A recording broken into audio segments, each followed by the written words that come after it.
The cold bit at Jiho's fingers as he stood in the village square, the frost creeping into the seams of his thin coat.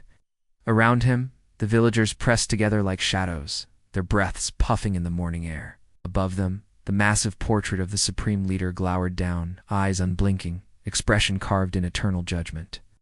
Every week they gathered here, and every week the applause measured loyalty. Jiho tried to steady his heartbeat, could feel the weight of the soldiers' gaze, rifles slung carelessly across their shoulders, but their eyes missed nothing. One misstep, one hesitation, and the consequences would fall not just on him, but on his wife, Sun Hee, and his little daughter Min-jae, who clutched her mother's hand and peeked from behind the crowd. The factory whistle had blown that morning, signaling a day of labor and bitter cold, but here they were again, expected to cheer, to raise voices they didn't always feel. Jiho's hands rose mechanically, clapping in perfect rhythm with the others. He forced a smile onto his chapped lips, his stomach twisting with unease.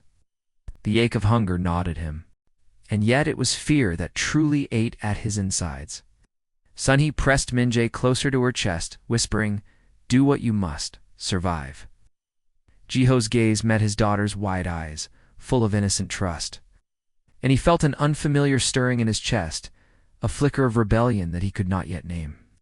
His claps were slower, more deliberate, each echo against the frozen square a tiny assertion of self, almost imperceptible but unmistakably there.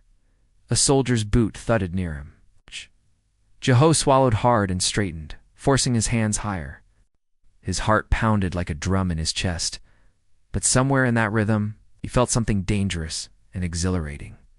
A spark of courage. Perhaps it was foolish. Perhaps it would lead to punishment, or worse. But for the first time in years, amidst the orchestrated cheers and mechanical loyalty, Jiho realized that obedience was not the only choice. Even in the shadow of fear, even under the unblinking eyes of the regime, a small seed of resistance had been planted, quiet, fragile, but alive. The factory hall was warm compared to the frozen streets outside, but the air inside was thick with tension. Workers stood in rigid lines, eyes fixed on the stage where a portrait of the supreme leader dominated the room. The weekly ceremony had begun, and applause, practiced and synchronized, filled the hall like a mechanical tide. Jiho's hands hovered, uncertain, as the rhythm demanded more than he could muster. He glanced at his co-workers, some clapping enthusiastically, smiles plastered on their faces, but their eyes were cautious, fearful. One wrong motion, one delayed clap, and the guards would take notice. He could feel their gaze like needles piercing his back. Then came the moment of extra applause, a gesture of excessive loyalty. The supervisor, a thin man with a permanently sour expression, scanned the line with hawk-like precision. Every worker expected to cheer louder, faster, to raise hands higher. Jiho hesitated. His mind screamed with the memory of Min-jae's small fingers curling around his own, Sunny's pleading eyes begging for silence and safety. He clapped once, soft and deliberate. Nothing more. The hall seemed to hold its breath. Round him, the other workers froze mid-applause, glancing nervously. The supervisor's pencil scratched furiously on his ledger, marking Jiho's name in red. The soldiers stiffened, rifles shifting as their attention snapped to him. A cold wave of fear crashed over him. He could already imagine being dragged out, beaten in front of his family, or worse. Yet beneath the fear, a new sensation pulsed. Clarity. For the first time, he understood the quiet power of refusal. One small act, one soft clap, could still mean something. Not loyalty, not obedience, but humanity. After the ceremony, Jiho returned home, boots covered in mud and hands stiff from the cold. Sun Hee pressed Min-jae close to her chest. They noticed, she whispered, "Be careful." Jiho nodded, swallowing the lump in his throat. He knew danger had marked him, but he also felt the strange, intoxicating strength that came with standing, however quietly, for what he could not betray. Somewhere in the rhythm of his heartbeat, he recognized the truth. Courage did not always roar. Sometimes it breathed in silence. And in that silence, a quiet resistance had begun. The dawn was bitter, frost cracking underfoot, as soldiers dragged Jiho from his home. Sun Hee clutched Min-jae to her chest, her knuckles white as she pressed the child's small face against her coat. Jiho tried to whisper reassurance, but the words were caught in his throat. The soldier's grip was iron, unyielding, leaving him no choice but to stumble forward. By morning, the village square was alive with an eerie stillness. The townspeople lined the edges, their eyes lowered, breaths clouding in the freezing air. They had seen punishments before, and each one was a warning etched into memory. Obedience demanded, dissent punished. Jiho knelt in the center, his body stiff from cold and bruises already forming from the shove of the guards. An officer stepped forward, his boots clicking like a metronome of dread. He read Jiho's name aloud, accusing him of disrespect, insubordination, and the silent crime of refusing extra applause. Each word struck like a whip. Jiho's hands were forced to the ground as the officer's baton rose again and again, leaving red welts across his back. He gritted his teeth, tasting copper, feeling humiliation settle deep into his bones. The villagers watched silently. No one dared intervene. Some turned their faces away, some clenched their fists beneath threadbare coats. Jiho caught the briefest glimpse of Sunhee's tear-streaked face, Minjae clutching her skirts. Their presence tethered him to reality, anchoring him against the storm of fear and pain. Even as his body screamed in agony, Jiho felt a flicker inside him, a spark that refused to die. The officer demanded a confession of guilt, a promise of obedience. Jiho's voice was raw, but steady. "I clapped for loyalty, but I cannot clap for fear." The words were tiny, nearly inaudible over the crowd's tension, but they hung in the air.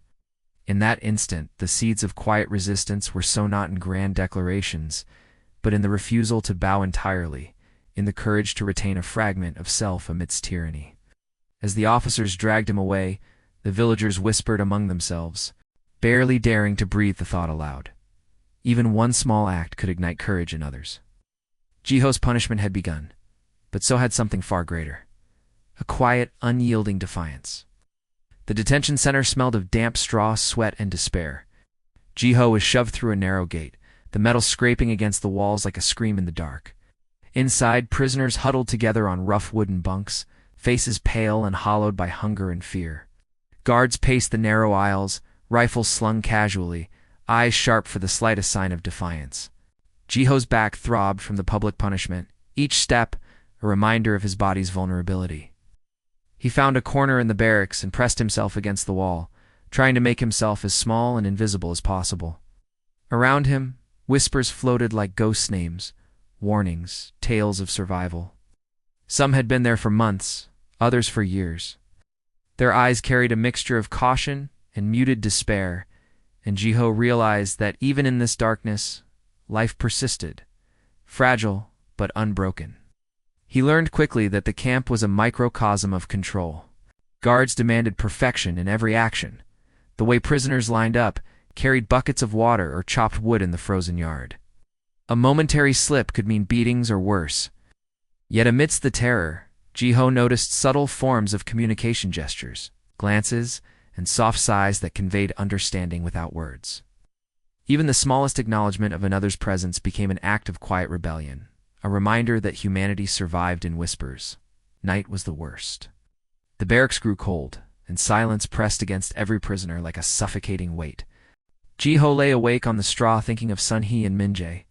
Were they safe? Did they know he had survived the punishment? A flicker of guilt gnawed at him, but alongside it grew a determination that no baton or guard could crush. When the others murmured softly, exchanging silent encouragement, Jiho felt something stirring in the air, small sparks of courage, fragile but alive. He understood then that defiance could survive in shadow, growing in whispers and subtle gestures, waiting for a moment to emerge into the light. In the barracks, among the oppressed and broken, Jiho discovered a truth he would carry with him. Resistance did not always roar. Sometimes it lived quietly, hidden in the shadows, unbowed.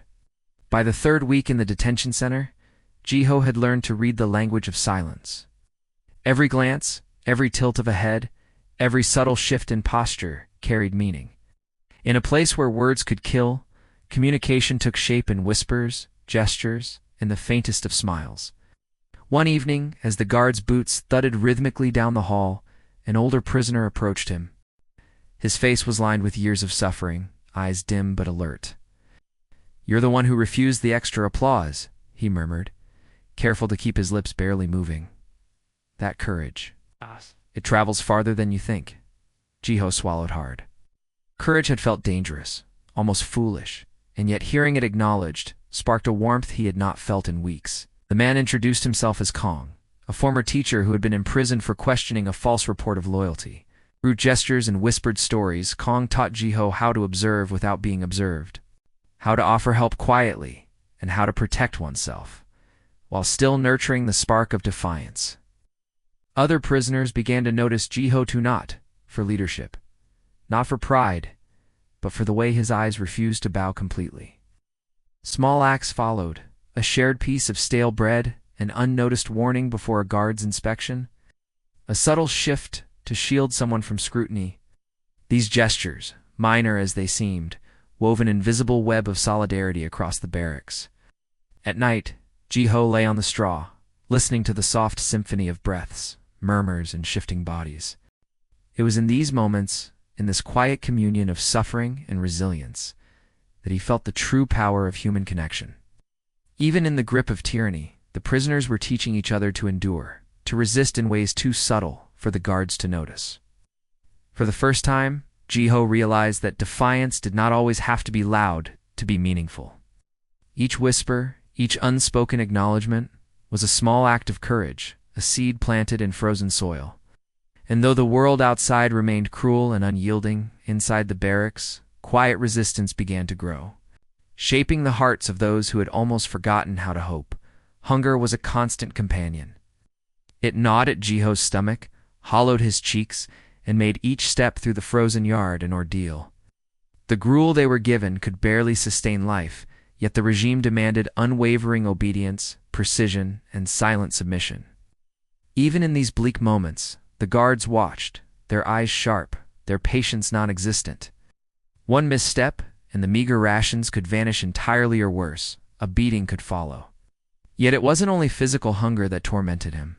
Emotional hunger clawed at his spirit, a longing for family, freedom, and dignity.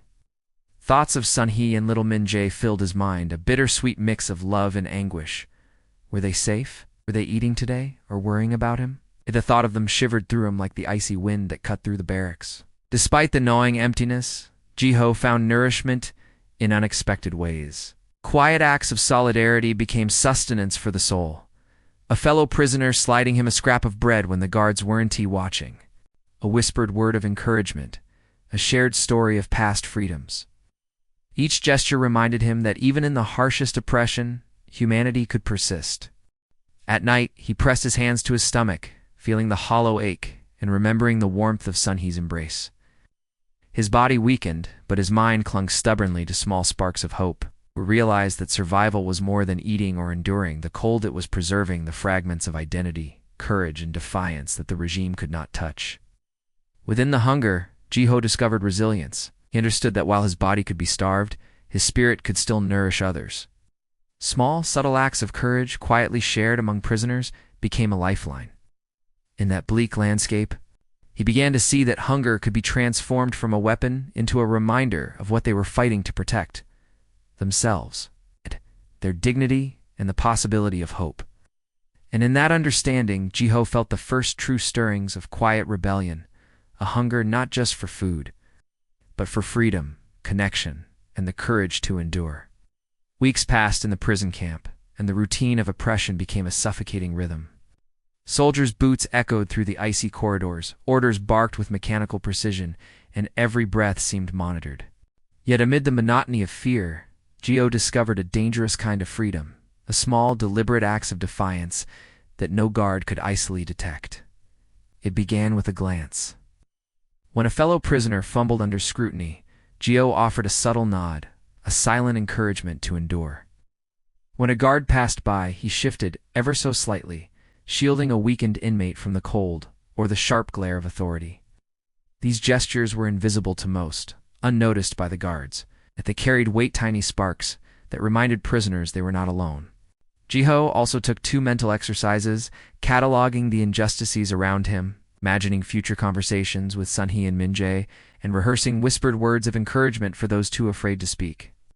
He began keeping a secret diary in his mind, a record of hope and defiance that could not be confiscated, a treasure no one could destroy. Some prisoners began noticing the small cracks in the armor of fear. Shared glance lingered longer. A small smile flickered briefly across a face, otherwise masked in despair. Jiho realized that courage, even subtle and hidden, was contagious. One act of quiet rebellion could ripple outward, touching hearts too cautious to speak, but too alive to surrender. The guards remained vigilant, but Jiho had learned patience. Resistance did not need to roar to exist. It could live in shadows, in gestures, in eyes that refused to bow completely. In these tiny moments, Jiho felt power not over the regime, but over himself, over fear, over the invisible chains that sought to crush his spirit. For the first time, he understood the dangerous beauty of quiet defiance. It was fragile, yes, but it was real.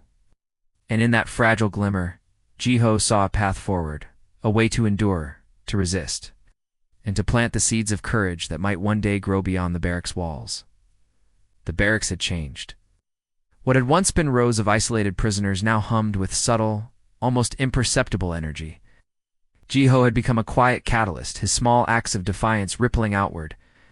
A glance here, a whispered warning there. A hidden loaf of bread passed along these gestures, wove an invisible web of connection, strengthening prisoners against the constant oppression. It started with Kang, the older teacher who had first noticed Jiho's courage. Together, they developed subtle ways to communicate, shifting positions in line to signal danger, tapping rhythms on walls to convey messages, and exchanging small scraps of food under the guards' noses. Soon, others joined in, timid at first, then with growing confidence. Each act of cooperation, no matter how minor, became a defiance the guards could not quantify. Jiho watched as the prisoners began to look at one another differently. Fear had once dictated every interaction. A cautious trust flickered in their eyes. A shared glance carried meaning. A small smile promised solidarity. The network was fragile, fragile as ice over a river, yet it had strength. Together they formed a resistance that could survive in silence, a subtle defiance woven into the daily grind. Even under constant surveillance, the prisoners found ways to nurture courage. One man hummed a melody softly, another scribbled invisible words in the dirt floor. Jiho's influence was not overt, but it spread nonetheless. He began to understand the profound truth. Courage could be contagious, and even the smallest act of resistance could inspire hope. The network remained hidden, invisible to the guards who believed that fear had conquered all. But Jiho knew better. In quiet corners, in stolen moments, in whispered signals, defiance lived and breathed. It was not a rebellion that could be seen from the square or the barracks gates. It was something far more dangerous to the regime. A rebellion of the mind, of the spirit, of the will. And for the first time, Jiho dared to imagine a future in which courage did not end with punishment, but spread quietly, invisibly, planting seeds that might one day grow into a forest of resistance. The guards had begun to notice. Small signs at first dismissed as coincidence now drew suspicion. A prisoner, protected from a shove, a glance held too long. A whispered rhythm caught by a keen ear. These cracks in the facade of obedience were dangerous. Jiho's heart pounded as an officer barked his name, summoning him to the center of the yard. The punishment was swift and brutal. Soldiers forced Jiho to kneel on the frozen ground, fists striking his back, boots digging into his shoulders. He tasted blood and snow as he refused to make excuses, refused to confess to imaginary crimes. Around him, the other prisoners trembled, some silently mourning, others clutching at the small network of courage he had helped nurture. Yet even as pain tore through his body, Jiho felt a strange, almost defiant clarity. The guards could break flesh, but they could not shatter the invisible bonds he had helped form. Fellow inmates exchanged small, knowing glances. Secret communication persisted despite the scrutiny. Courage had a price. Yes, a harsh, punishing cost, but it had value beyond the suffering it invited. Sunhee and Minjae came to mind, their faces etched in his memory. He could almost see their hope reflected back at him, a reminder that the sacrifices he made now might one day protect them, or others, from fear's total dominion. The awareness of what was at stake steadied him. Each blow, a testament to the endurance of spirit over oppression. By nightfall, the yard was silent once more, the soldiers satisfied with their display of authority. But within the barracks, a quiet resistance thrived. Jiho's network, though tested and endangered, had survived. Acts of defiance continued, small and almost invisible, like embers glowing beneath the snow. Pain and punishment had taken their toll, yet the prisoner's resolve strengthened. Jiho realized that courage could not be extinguished by force alone. It lived in whispers, glances, and the unwavering decision to endure. Even under the regime's most brutal enforcement, the seeds of rebellion had rooted deeply, ready to bloom in moments of hidden courage. Years had passed since Jiho first refused the extra applause, yet the memory of cold squares, batons, and frozen barracks remained etched into his bones. He returned to the village cautiously, every step measured, every shadow examined. Sun-hee and Min-jae were waiting, older now, their faces lined with worry and endurance. But enlivened, that alone felt like a victory. The village had changed, though subtly. People moved with the same fear, but now there were glances exchanged that carried meaning, small acts of defiance hidden in plain sight. A mother whispered encouragement to her child as soldiers passed. A farmer left food in a hidden spot for a neighbor. The quiet network Jiho had fostered and the prison barracks had endured, a living testament to courage and resilience. Jiho watched the villagers, feeling both pride and sorrow. Fear still held them in its grip, but courage had taken root in the spaces the regime could not fully control. Even the smallest gestures, a knowing nod, a softened look, a refusal to obey, blindly spoke louder than any outcry. These were the echoes of resistance, whispers carried across years, surviving punishment, oppression, and the cold hand of fear. At home, Sun-hee embraced him with tears, and Min-jae clung to his side. They did not need words. Their presence, their survival, affirmed the quiet victories of courage. Jiho understood then that heroism did not always roar. Sometimes it lingered in shadows, spreading through hearts and minds, invisible yet unyielding. He reflected on the years in the barracks, the whispered alliances, the small gestures of defiance, and the pain he had endured. Each act of resistance had mattered. Each risk had been a seed. And now, standing amidst the same village that had witnessed his punishment so long ago, Jiho saw those seeds blossoming quietly, shaping a future where courage could survive even under tyranny. Even in a land ruled by fear, Jiho knew the truth. Resistance could live, thrive, and inspire. Not with grand speeches or open defiance, but in quiet, steadfast acts of courage. And as he looked across the faces of his family and neighbors, he understood that his song of defiance, the soft, unwavering hum of human dignity, would never be silenced.